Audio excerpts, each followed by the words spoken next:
क्यों डरते हो? डर से नहीं, अज्ञान से नहीं, लोभ से नहीं, लालच से नहीं, मोह से नहीं, डर से नहीं। तो बोले बाबा सच के साथ कैसे खड़ा होता है? जब उसको पता लग जाता है तो थोड़ा पता करना है। योग कराते कराते थोड़ा थोड़ा लोगों की काउंसलिंग भी करते जाएंगे। मैं अपने जैसा एक पागल आदमी, लोग मुझे पागल ही कहते हैं, अरे इस बाबा के पास 25-25 मुख्यमंत्री, सारी दुनिया के लोग बाबा के चरणों में रहा करते थे, ये बाबा ने क्या बखेड़ा कर दिया, क्या पंगा ले लिया, बोलते हैं ना, बाबा तो पागल हो रखा है। तो मैं अपने जैसा पागल एक एक जिले में, एक एक तहसील में, एक एक गांव में एक एक देखना चाहता हूं, जो केवल भगवान की सुने, केवल आत्मा में उठ रही परमात्मा की आवाज और पुकार को सुने। बोलो अंदर से क्या उठता है? अंदर से कैसी आवाज आती है? सच के साथ खड़े होने की आवाज आती है कि झूठ के साथ? अब जरा इसका विश्लेषण करो, मेरे कहने से मत सुनो। अच्छा बताओ, तुम्हारा पति तुमसे झूठ बोले तो अच्छा लगता है बहनों? हैं? पति झूठ बोले उसके साथ रहना पसंद करती हो? बोले बाबा जरा से भी झूठ बोल दे तो दिल टूट जाता है। बोले तुम्हारी पत्नी तुमसे झूठ बोले पसंद करोगे? हैं? चलेगा घर? पत्नी गलत झूठ बोले, पति झूठ बोले तो घर चलेगा? बच्चा झूठ बोले तो चलेगा? मैं तुम्हारे सामने बैठा हूं गुरु की भूमिका में, मैं झूठ बोलूं तो तुम स्वीकार करोगे? बोले बाबा जी करेंगे। गुरु झूठ बोले तो नहीं चलेगा, चेला शिष्य झूठ बोले तो नहीं चलेगा, पति पत्नी झूठ बोले तो नहीं चलेगा। क्यों?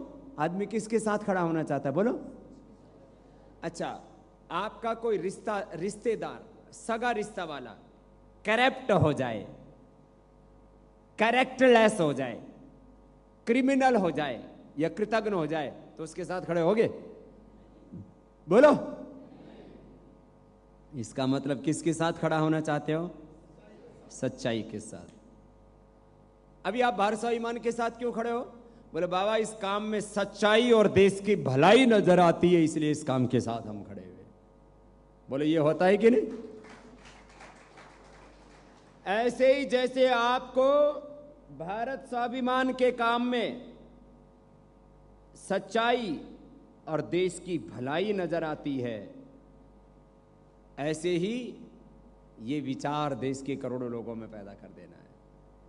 तो योग से काम शुरू होगा और इसमें अब इस बार तो परिवर्तन का काम हो जाएगा, लेकिन ये परिवर्तन आधा होगा, समझ लेना। बिना योग के भौतिक परिवर्तन अधूरा है। 2014 में सत्ता और व्यवस्था आधी बदलेगी। पूरा बदलाव तब आएगा जिस दिन व्यक्ति बदल जाएगा, उस दिन सारा संसार बदल जाएगा। यह है बदलाव।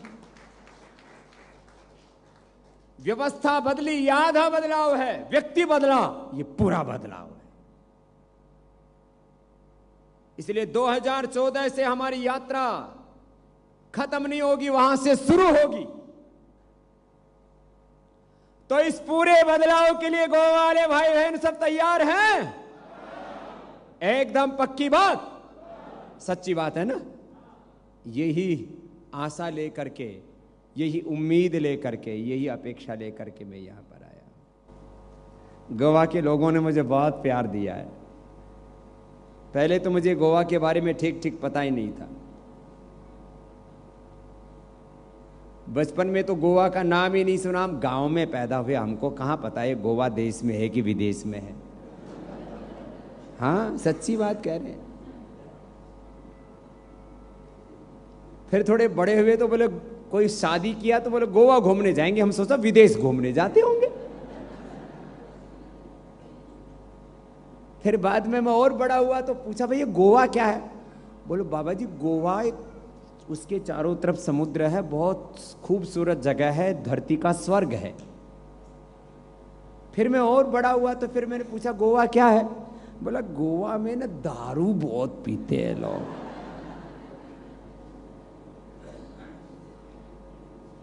फिर एक दिन हमारे वाघेला जी पहुंच गए, बोले बाबा जी आपको गोवा आना है।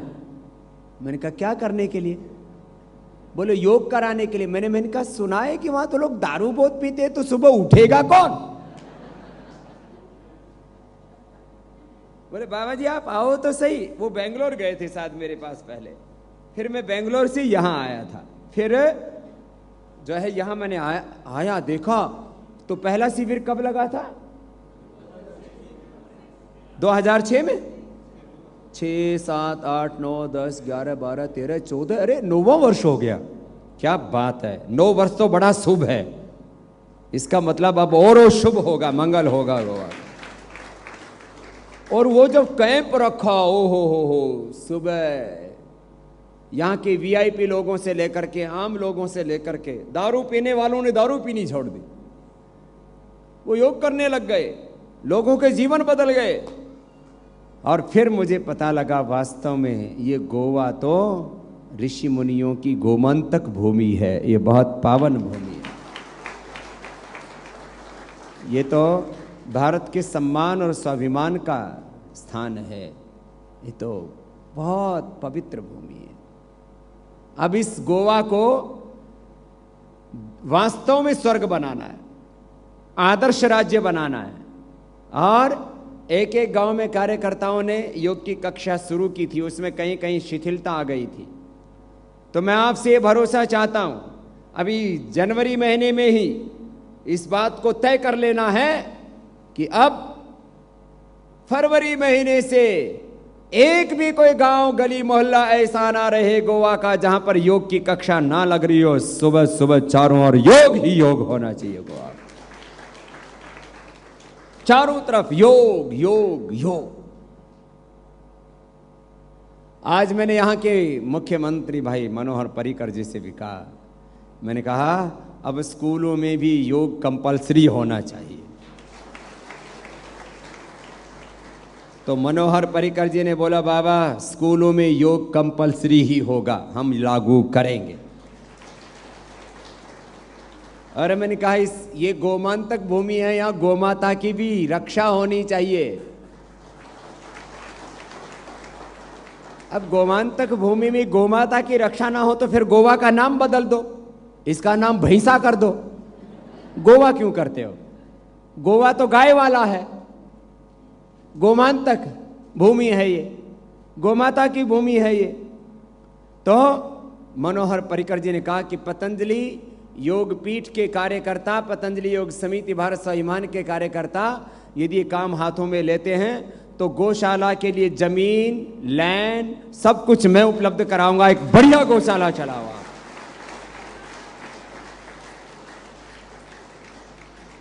तो हमारे भाई सूरज जी ने, हमारे भाई कमल जी और हमारे अग्रवाल समाज के हमारे भाई अग्रवाल जी खड़े हो जाओ, राकेश जी एक बार जोरदार इनका अभिनंदन हो जाए। मैंने राकेश जी को बोला जितने भी अग्रवाल हैं वो भी हमारे ही भक्त हैं, और गौ माता का, धर्म का, सेवा का कोई भी काम हो अग्रवाल समाज सबसे आगे रहता है। तो अग्रवाल समाज भी सहयोग करेगा, सरकार जमीन भी देगी, मकान भी बनाएगी और गाय भी हमें उपलब्ध कराएगी और गौशाला हम चलाएंगे। सबसे बढ़िया गौशाला देश की यहां बनाओ, और गौशाला ही नहीं नंदीशाला, उसमें ऐसे नंदी कि जिनके साथ में जो है गाय को क्रॉस करवाने के बाद उनसे 10, 15, 20 किलो दूध देने वाली गायें यहां पर तैयार हो जाएं, ऐसा वातावरण बनाना है। लोग फिर गाय को अपने घर में पालने में गौरव अनुभव करें। तो अब सरकार की तरफ से भी योग का पाठ्यक्रम लागू होगा और पतंजलि योग पीठ के कार्यकर्ता स्कूलों में भी योग सिखाने के लिए जाएंगे, पाठ्यक्रम लागू करवाएंगे। गौशाला भी सबसे आदर्श गौशाला, आदर्श गौशाला तभी हो सकती है जब गौशाला और नंदीशाला, मैंने एक बार राजस्थान में बड़ी सभा में कहा था मैं हिंदुस्तान में गौशालाएं नहीं, मैं हिंदुस्तान में नंदीशाला बनाना चाहता हूं, जिससे कि जो गाय आज 2 किलो दूध दे रही है, उससे पैदा होने वाली जो बछड़ी है वो 20 किलो दूध देने वाली तैयार हो। गौशाला यहां होगी, गो आधारित खेती, सेंद्रीय खेती। इसके लिए हमारे किसान पंचायत के सभी कार्यकर्ताओं ने, हमारे भाई कमलाकांत जी और सब कार्यकर्ता मिलकर के लगे हैं। तो यहां पर देसी खाद, देसी बीज और देसी कुदरती खेती, ये सब करने के लिए हमारे कार्यकर्ता काम करेंगे। आपको भी अच्छा अनाज खाने को मिलेगा और गोवा के लोगों को भी अच्छा अनाज, शुद्ध आहार, शुद्ध विचार, शुद्ध जीवन।